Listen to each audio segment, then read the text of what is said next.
மறைந்த முதலமைச்சர் ஜெயலலிதாவின் முன்னாள் கார் ஓட்டுநர் கனகராஜின் மரணம் விபத்து என்பதை ஒப்புக்கொண்ட அவரது அண்ணன் தனபால் தற்போது ஏன் மாற்றி பேசுகிறார் என்பது தெரியவில்லை என சேலம் சரக டிஐஜி கூறியுள்ளார்.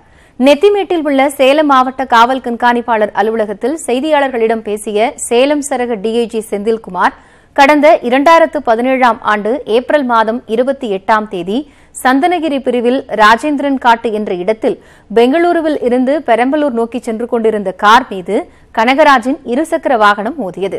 அதில் அவர் உயிரிழந்தார் என்பது மேற்கொள்ளப்பட்ட அறிவியல் பூர்வமான விசாரணையின் உண்மைகளின் அடிப்படையில் தெரியவந்துள்ளது என கூறினார்.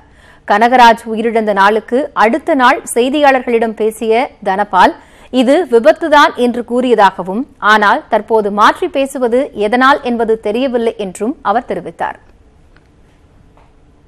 இந்த வழக்கு நடந்து 2 வருட காலமாக இப்போ போலீஸ் சரியாக விசாரிக்கலன்னு சந்தேகப்படக்கூடிய தனபால் என்பவர் இந்த சுமாராக 2 வருட காலம் ஆகுது. இது வரைக்கும் போலீஸில் இந்த மாதிரி சந்தேகம் இருக்குது, இந்த மாதிரி இதுக்கு ஆதாரம் இருக்கணும், எந்த இதுவும் சொல்லாத நிலையில்.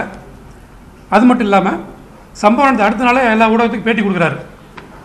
இது ஒரு இயற்கையாக நடந்த விபத்து, இவர் சாலையை கிராஸ் பண்ணும்போது இந்த நடவடிக்கை இந்த ஆக்சிடென்ட் ஆகிடுச்சு, ஏற்று மாதிரி அந்த பக்கம் வண்டியில் இடிச்சிருச்சு, அதில் இறந்து போயிருக்காரு, அதில் இதில் வேறு எந்த இதுவும் இல்லை அப்படின்னு அவரே தெளிவாக பேட்டி கொடுத்துருக்காரு.